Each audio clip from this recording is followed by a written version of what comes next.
Hello दोस्तों, स्वागत है आप सभी का तंवर राजपूत वेल्थ में। तो यहाँ पर आप देख सकते हो कि मार्केट ने आज किस तरह से बिहेवियर किया है। देखो यहाँ पर मार्केट का जो कभी कभी ऐसा मौका आता ही है कि देखो जहाँ पर मार्केट में एक टॉप वाला रेजिस्टेंस होता है, उस रेजिस्टेंस को टच करके ही मार्केट रिजेक्शन लेता है। तो यहाँ पर आप देख सकते हैं कि आज का जो मार्केट है, आज का जो लाइव मार्केट था, यहाँ पर लाइव मार्केट में आप देख सकते हैं अभी मार्केट चल ही रहा है, अभी बंद नहीं हुआ है। लेकिन यहाँ पर आप देखो कि आज मार्केट ने किस तरह का बिहेवियर किया है। देखो मैंने आपको एक चीज़ आपको सिखाई थी, गैप अप और गैप डाउन। गैप अप और गैप डाउन का जो मैंने वीडियो बनाया होगा, आपको याद होगा तो, अगर आपने देखा होगा कि मैंने आपको एक चीज़ बोली थी कि जब भी मार्केट में एक गैप बन जाता है कि जो हमारे एसएल होते हैं, एसएल के बीच में अगर जो बड़ा गैप बन जाए, बड़ा गैप समझते हो, बड़ा गैप किसको बोलते हैं? बड़ा गैप देखो यहाँ से अगर हम बात करें कि यहाँ से बायर्स आए थे, यहाँ से 21,300 के आसपास से बायर आए और यहाँ पर मार्केट खुलता है हमारा 21,450 के आसपास, और यहाँ पर 21,450 यानी कि आप देखो 300 से 150 पॉइंट का गैप तो यहाँ पर हो चुका है ऑलरेडी। उसके बाद मार्केट में तीन कैंडल लगातार बन जाते हैं, 3 कैंडल 4 कैंडल, तो यहाँ से 21,550 पे पहुँच जाता है। तो मतलब 100 पॉइंट यहाँ से और बढ़ जाता है, तो 250 पॉइंट का गैप यहाँ पर हो चुका है। 250 पॉइंट का गैप होने के बाद में आप सोचो कि मार्केट अगर दोबारा यहाँ पर नीचे आएगा इनका एसएल खाने के लिए, तो फिर मार्केट में लोग क्या करेंगे? सेलिंग करेंगे तो फिर मार्केट में जो बाइंग का मोमेंटम है वो खत्म हो जाएगा। इसलिए मार्केट ना कभी भी फिर इस दिशा में नहीं आएगा, दिशा में आएगा, इसी दिशा में आएगा। लेकिन जब आएगा, जब कोई ऐसा था कोई नेगेटिव न्यूज़ आ जाए, तब जाके वो थोड़ा सा इस तरह से यहाँ से मार्केट में बिहेवियर करेंगे लोग, तो यहाँ से अच्छा सा पैसा वो बना पाएंगे। लेकिन अभी नहीं बनाएंगे। अब यहाँ पर मार्केट चलेगा कैसा, मैंने ये भी बताया था उस टाइम में जब गैप अप गैप डाउन का वीडियो मैंने आपको बनाया था, तो उस टाइम में मैंने ये भी बताया था कि किस तरह से गैप अप में मार्केट बिहेवियर करता है। देखो यहाँ से 3 कैंडल इसने रेड बनाए, फिर 2 कैंडल रेड बनाए, फिर 2 रेड कैंडल बनाए, 1 बनाया, फिर 3 कैंडल बनाया, फिर 1 बनाया। मतलब मार्केट ना 1-1, 2-2 रेड कैंडल बना के मार्केट ऊपर जा रहा है। मतलब यहाँ पर क्या हो रहा है, जो रिटेल ट्रेडर है वो यहाँ पर पूरी कोशिश कर रहा है सेल करने की, यहाँ से पूरी कोशिश कर रहा है, यहाँ पर सेल कर रहा है, यहाँ पर भी सेल कर रहा है, यहाँ पर भी सेल कर रहा है। तो अब हम लोग ये सोचे क्या हम यहाँ पर सेल नहीं करें, हमको रेजिस्टेंस पर सेल नहीं करना चाहिए। देखिए 2 चीज़ें आपको हमेशा याद रखनी है। कौन सी 2 चीज़ें हमेशा आपको याद रखनी है? 2 चीज़ें कौन सी याद रखनी है? यहाँ पर आपको एक बात का हमेशा, तो यहाँ पर क्या होता है, यही होता है। यहाँ पर आपको समझ में आ रहा होगा कि यहाँ पर हर एक बार सेलिंग का मौका मिला, लेकिन अब हमको ये लगता है कि क्या हमको रेजिस्टेंस पर सेल नहीं करना चाहिए? देखिए सेल करना चाहिए, रेजिस्टेंस पर सेल करना चाहिए, लेकिन देखो 2 चीज़ें आपको याद रखनी है, एक एसएल वाली कहानी और एक गैप अप वाली कहानी। अगर ये गैप अप वाली कहानी, गैप अप या गैप डाउन वाली जो भी कहानी है, तो ये 2 चीज़ें आपको हमेशा याद रखनी है। मार्केट में ये चीज़ें भूलनी नहीं है। अगर ये मार्केट में आप भूल जाओगे तो फिर मार्केट में आप पैसा नहीं बना पाओगे। तो यहाँ पर आपको दिख रहा होगा इतना बड़ा गैप हो चुका है, मार्केट को यहाँ पर हम लोग सेल कर सकते थे, लेकिन यहाँ पर आप देखो पहला जो रेजिस्टेंस था, इसने एक तो पहले रेजिस्टेंस इसने पूरी ग्रीन कैंडल से ब्रेक कर दिया, फिर यहाँ पर दूसरा रेजिस्टेंस पर जाकर इसने क्या किया, सपोर्ट लेने की, यहाँ से रिजेक्शन लेने की कोशिश की, लेकिन सक्सेस नहीं हुआ। देखो यहाँ पर रिजेक्शन लिया इसने, ऐसा नहीं है कि रिजेक्शन नहीं लिया यहाँ से।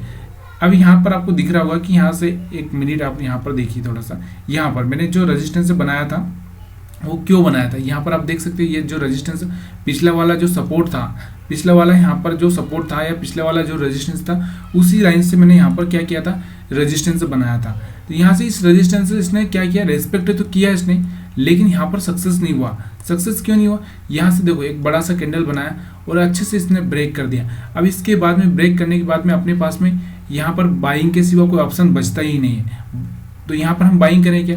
नहीं भाई, अगर आपको लगता है कि यहाँ पर आप ट्रैप हो सकते हो तो मत करो ना। एक दिन अगर आपका ट्रेडिंग छूट जाएगा तो कोई फर्क नहीं पड़ने वाला। यहाँ से आपको समझ में आ रहा होगा एक दिन में आपको कोई फर्क पड़ने वाला नहीं है। तो इसलिए आपको क्या करना है, यहाँ पर या तो फिर आपको यहाँ पर अवॉइड करना है, क्योंकि यहाँ पर आप ट्रैप हो जाओगे, फिर दोबारा से आप यहाँ पर सेल करोगे, फिर मार्केट 2 कैंडल रेड बना के फिर ऊपर स्टॉप लॉस हिट करेगा, फिर 2 कैंडल बना के, क्योंकि यहाँ से एक कारण यही पड़ रहा है, यहाँ पर सबसे बड़ा कारण कि यहाँ पे मार्केट आ नहीं सकता।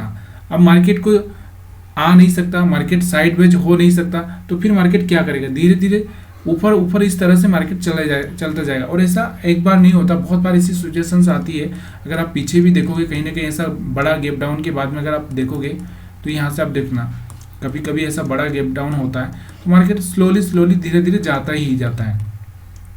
तो यहाँ पर अभी वो पुराना वाला कहाँ पर है, मैं तो ये बहुत कम रेयर चांसेस होते हैं जब मार्केट इस तरह का बिहेवियर करता है। तो मैंने क्या बोला आपको, यहाँ पर अगर आपका मान लो आपने यहाँ पर ट्रेड कर भी लिया और आपका एक कभी स्टॉप लॉस हिट भी हो गया तो कोई फर्क पड़ने वाला नहीं है। लेकिन बाकी दिन तो आप यहाँ पर आप देख सकते हो सेम हमारे यहाँ से मैंने यही बोला था कि यहाँ से एक रिजेक्शन होना चाहिए।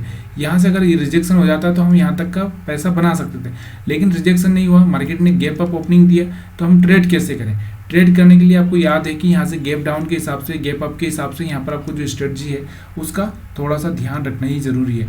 तो यहाँ से आपको यहाँ से रिजेक्शन नहीं हो पाया ठीक से, यहाँ से रिजेक्शन नहीं हो पाया, अब यहाँ पर मार्केट पहुँच चुका है। अगर आप यहाँ पर देखोगे तो यहाँ पर पहुँच चुका है। तो स्मार्ट मनी इसको कहाँ पर लेके गई, देखो यहाँ पर जो पहले, अब ये मैंने पहले ही बना के रखा था, मेरे को भी नहीं पता था, लेकिन मैंने जो यहाँ पर आपको दिख रहा होगा इसके हिसाब से मैंने यहाँ पर पहले ही बना दिया था कि यहाँ पर अब मार्केट पहुँच चुका है। अब यहाँ पर जो रेजिस्टेंस पर पहुँच चुका है, इस रेजिस्टेंस से मार्केट को रिजेक्शन लेना ही पड़ेगा। तो मार्केट यहाँ पर क्या करेगा, लोगों को ट्रैप करेगा। देखो यहाँ से पहली बार ट्रैप किया, फिर ऊपर जाएगा, फिर ट्रैप करेगा, फिर ट्रैप करेगा, और फिर यहाँ से सडनली यहाँ पर इस तरह से गिर सकता है। तो 21,550 का टारगेट यहाँ पर आपको दोबारा से देखने को मिल सकता है। अब दोबारा से देखने को कब मिल सकता है, हो सकता है कल हो, तो यहाँ पर कभी भी हो सकता है। तो इस चीज़ का आपको थोड़ा सा ध्यान देना ज़रूरी होता है कि स्मार्ट मनी अब क्या करेगा। स्मार्ट मनी के पास में अगर मान लो ऊपर की साइड में और भी अगर एसएल पड़े हैं तो कहाँ पर पड़े हैं, तो यहाँ पर आपको दिख रहा होगा अभी हमारा 700 पे चल रहा है। अभी हम देखें तो यहाँ पर एक और स्मार्ट मनी के हिसाब से अगर हम एसएल देखें तो कहाँ पे आपको एसएल दिख रहा होगा, यहाँ पर मैं दिखाता हूँ। तो ये एसएल नहीं, मतलब एसएल का मतलब क्या है, जो ओल्ड चार्ट है उसी को हम एसएल समझते हैं, उसी को हम लोग यहाँ पर देखेंगे कि यहाँ पर देखो ये अपने पास में और भी यहाँ पर आगे ये चांसेस है, यहाँ से मार्केट यहाँ पर भी आ सकता है 22,000, और यहाँ पर आपको दिख रहा होगा एक और यहाँ पर अगर हम जितना चाहें उतना बना सकते हैं। लेकिन मतलब क्या है, हमको हर बार इस रेजिस्टेंस पर, मैंने क्या बोला आपको कि भाई अगर आपको पैसा बनाना है तो आपको यहाँ पर एक्टिविटी करनी पड़ेगी। देखो मैंने आपको हर बार एक ही एग्जांपल दिया है कि जब आपके पास में कोई बेट है आपके पास में, और बेट जब आप घुमाओगे, जब यहाँ से अगर कोई बॉल आ रही है तो आपको बेट को घुमाना ही पड़ेगा, तभी जाके आप पैसा मतलब 6 लगा पाओगे। तो यहाँ पर भी वैसे ही अगर मार्केट यहाँ पर रेजिस्टेंस पर आ चुका है, यहाँ पर उस कोई सेलिंग का चांसेस मिल रहा है तो आप सेल कर सकते हो। अगर यहाँ पर आपको आपको यहाँ पर भी सेलिंग का चांस मिल रहा है तो कर सकते हो।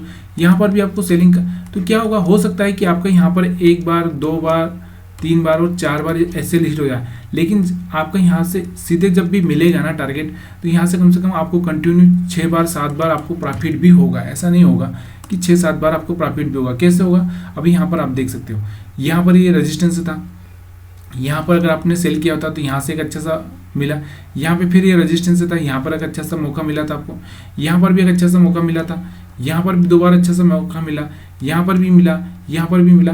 तो जब ये यहाँ पर रेजिस्टेंस पर मिलने लगेगा, आज क्या हुआ, आज मार्केट ने थोड़ा सा अलग बिहेवियर किया है। क्या, क्योंकि मार्केट को पता है कि लोगों को ट्रैप कैसे करना है। अब ये जो ऊपर बैठे हैं इन लोगों को तो ट्रैप करना ही पड़ेगा, कैसे करके।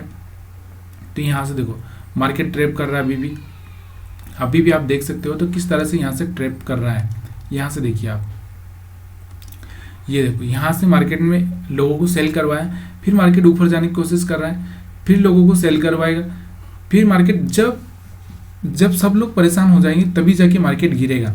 तो देखो मार्केट का एक प्रोबेबिलिटी का गेम है। मैं आपको हमेशा ही बोलता हूँ कि शेयर मार्केट ना एक प्रोबेबिलिटी का गेम है, और ऑप्शन ट्रेडिंग तो बिल्कुल प्रोबेबिलिटी का गेम है। यहाँ पर वही करना है, अगर आपको मौका मिल रहा है तो काम करना है, नहीं मिल रहा है तो नहीं करना है। दूसरा आपको याद रखना है कि सप्लाई जोन कहाँ पे है और डिमांड जोन कहाँ पे है। तो अभी हम जो चल रहे हैं वो सप्लाई जोन पर ही चल रहे हैं, लेकिन सप्लाई कब बढ़ेगी, जब यहाँ पर बिल्कुल भी ऑपरेटर नहीं चाहेगा कि अब मेरे उसका जो पेट भर जाएगा, जब उसको लगेगा कि अब मैंने पैसा बना लिया, तब वो यहाँ से क्या करेगा, वो यहाँ से बिल्कुल हट जाएगा, तभी जाके यहाँ पर मार्केट गिरेगा।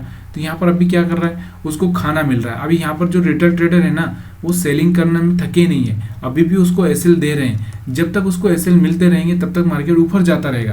तो ये एसएल का ही सबसे बड़ा मेन है। तो यहाँ पर क्या किया, फिर से सेलिंग करवाया, फिर यहाँ पे एसएल हिट किया, यहाँ पर सेलिंग करवाया, फिर एसएल हिट किया, यहाँ पर करवाया, फिर एसएल हिट किया। अगर हम ट्रेडिंग करते हैं, मान लो मैं ही ट्रेडिंग करता, तो मेरा क्या मकसद है कि देखो मेरा यहाँ पर एक सेलिंग करता, मैं यहाँ से मेरे को चांस नहीं मिला, फिर दोबारा मैं यहाँ पर यहाँ पर इस पर सेलिंग करता, यहाँ पर मेरे को चांस नहीं मिला। अगर मैं इसी चीज़ को देखूँ कि मेरे को अगर मान लो यहाँ पर 1 मिनट के टाइम फ्रेम में अगर मैं ट्रेड करता तो मेरे को यहाँ पर 1 मिनट में टाइम फ्रेम में मेरे को अच्छा सा मौका मिलता। ऐसा नहीं है कि 1 मिनट के टाइम फ्रेम में मेरे को यहाँ पर चांस नहीं मिलता। यहाँ से अगर देखोगे तो यहाँ से देखो 1 मिनट के टाइम फ्रेम में अगर हम देखें तो यहाँ पर आप देखो कि अगर यहाँ पर मैं सेलिंग करता तो छोटा सा प्रॉफिट मेरे को यहाँ पर मिल सकता था, लेकिन वो कोई सफिशिएंट प्रॉफिट नहीं था। देखो यहाँ पर उसको सफिशिएंट नहीं बोल सकते हम लोग। यहाँ पर आप देखोगे 1 मिनट में अगर आप ट्रेडिंग करते तो यहाँ से आप देखो, यहाँ से अगर तो यहाँ से आपको एक 1:1 तो मिल ही जाता, लेकिन यहाँ से कोई मतलब नहीं है ना। 1:1 लेने के लिए थोड़ी ना हम लोग यहाँ पर ट्रेडिंग कर रहे हैं। हमको जो चांस चाहिए, हमको जो पैसा चाहिए वो चाहिए कम से कम 1:2 का, तभी जाके आपका यहाँ पर पैसा हम सर्वाइव कर पाएंगे मार्केट में। अदरवाइज क्या है, यही होगा कि बस खाली एक शौक के हिसाब से हम ट्रेडिंग करना आएंगे, ट्रेडिंग करके चले जाएंगे, तो कोई मतलब नहीं निकलेगा। तो यहाँ से ओवरऑल यही बोलना चाहता हूँ मैं कि देखिए थोड़ा सा इस चीज़ को नॉलेज में रखना ज़रूरी है कि कब मार्केट आपको ट्रैप करेगा, मार्केट कब ट्रैप नहीं करेगा। ये सारी चीज़ें आपको यहाँ पर याद रखनी है। तो मार्केट में ट्रैपिंग का कारण क्यों नहीं था आज मार्केट में, देखो मैंने आपको यही बोला कि यहाँ पर मार्केट के पास में जो एसएल थे, यहाँ पर एसएल थे और यहाँ पर एसएल है। अब यहाँ पर एसएल पड़े हुए हैं, तो यहाँ पर मार्केट यहाँ से यहाँ नहीं आएगा। अगर गैप अप ओपनिंग दे दिया इसने तो ऑब्वियसली यहाँ पर 90% केस में तो नहीं आएगा। क्यों नहीं आएगा, क्योंकि गैप अप ओपनिंग दे दिया। अब यहाँ पर एसएल खाने के लिए मार्केट, हाँ अगर ऊपर की साइड में चार्ट अवेलेबल नहीं होता, ये वाला जो चार्ट अवेलेबल नहीं होता, तो मार्केट नीचे आ सकता था। तो ये चीज़ें आपको समझ में आ रही कि नहीं आ रही, तो प्लीज़ यार अगर आपको आ रही है तो कमेंट करना मत भूलिएगा। और वीडियो देखने के लिए आप सभी का बहुत बहुत धन्यवाद। अगर हम बैंक निफ्टी को देखें, यहाँ से मैं बैंक निफ्टी को भी दिखा देता हूँ आपको, क्योंकि बैंक निफ्टी का भी चार्ट, तो बैंक निफ्टी में अलग ही चल रहा था मार्केट। यहाँ पर अगर हम देखेंगे बैंक निफ्टी, तो बैंक निफ्टी में बराबर यहाँ पर आपको दोनों ही चीज़ें यहाँ पर दी है। तो यहाँ से हम देखेंगे बैंक निफ्टी को, तो बैंक निफ्टी का अगर हम रजिस्टेंस देखें तो यहाँ पर ये रजिस्टेंस मैं बना देता हूँ। तो यहाँ से आप देखो, यहाँ से आपके पास में दिखाई दे रहा होगा ये वाला रजिस्टेंस, तो इस लाइन को मैं थोड़ा सा खींच देता हूँ। तो यहाँ से आप देखो इस लाइन को, और दूसरा हमारे पास में ये वाला था, तो इसको मैं यहाँ पर करके इसको इस तरह से मैं बना देता हूँ। और उसके बाद में अगर मैं चाहूँ तो यहाँ पर एक और रजिस्टेंस बना सकता हूँ, इसको ला के, तो ये वाला रजिस्टेंस यहाँ पर आपको दिख रहा होगा बैंक निफ्टी का चार्ट। तो बैंक निफ्टी में आप देखोगे तो देखो यहाँ से बैंक निफ्टी में आप देख सकते हो कि यहाँ से मार्केट ने क्या किया, यहाँ से मार्केट ने क्या किया था, यहाँ से मार्केट ने एक जो आपको दिखाई दे रहा होगा, यहाँ से एक सेलिंग प्रेशर जनरेट हुआ, मार्केट नीचे की साइड में आया। लेकिन मार्केट कब आया, देखो यहाँ पर आपको दिखाई दे रहा होगा मार्केट कब आया था। यहाँ पर सेलिंग में मार्केट ये वाले जो रेजिस्टेंस आपको दिख रहा होगा ना, इसने ये ब्रेकआउट दिया, इसको हटाओ। देखो यहाँ से पहले ये समझो कि ये वाला जो यहाँ से अगर देखोगे आप, तो इसने ब्रेकआउट दिया। ब्रेकआउट देने के बाद में यहाँ से ब्रेकआउट फेल हो चुका है। मैंने आपको ब्रेकआउट का स्ट्रेटजी आपको समझाया भी है।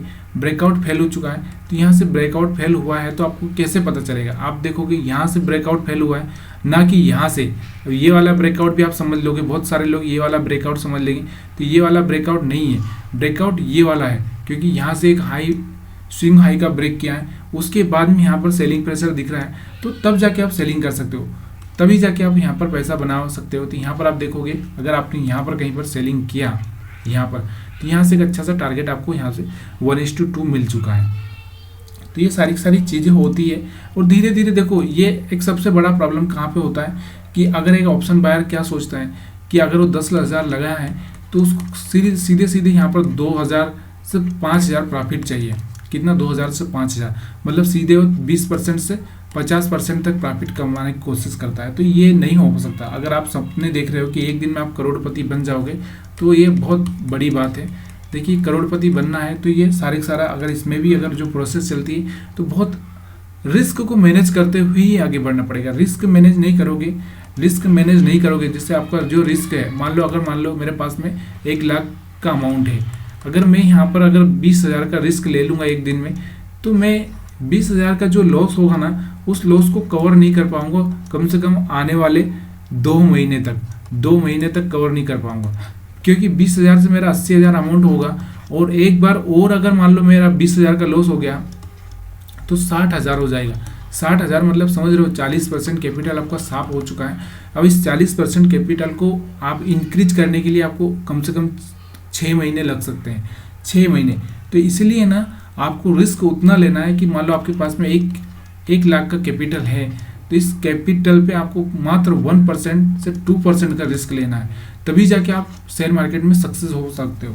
अगर मान लो आपने यहाँ पर इतना 20% का रिस्क ले लिया, तो यहाँ पर आपका जो सपना है ना वो शेयर मार्केट में पैसा कमाने का, वो टूट सकता है। तो जो प्रॉफिट आ जाए आपको, उसी प्रॉफिट के आधार पर आपको ये सब चीज़ें करना चाहिए, ना कि इस प्रॉफिट के आधार पर। क्योंकि जो शेयर मार्केट से आपने बनाया है, उसी प्रॉफिट में से उसका 10% पर रिस्क लीजिए। फिर आप जब यहाँ से थोड़ा कमा लेते हैं, उसके बाद में फिर उसको फिर थोड़ा सा बढ़ाइए, तभी जाके आप पैसा बना पाओगे। तो वीडियो देखने के लिए आप सभी का बहुत बहुत धन्यवाद। वीडियो पसंद आया तो लाइक शेयर कमेंट करना मत भूलिएगा।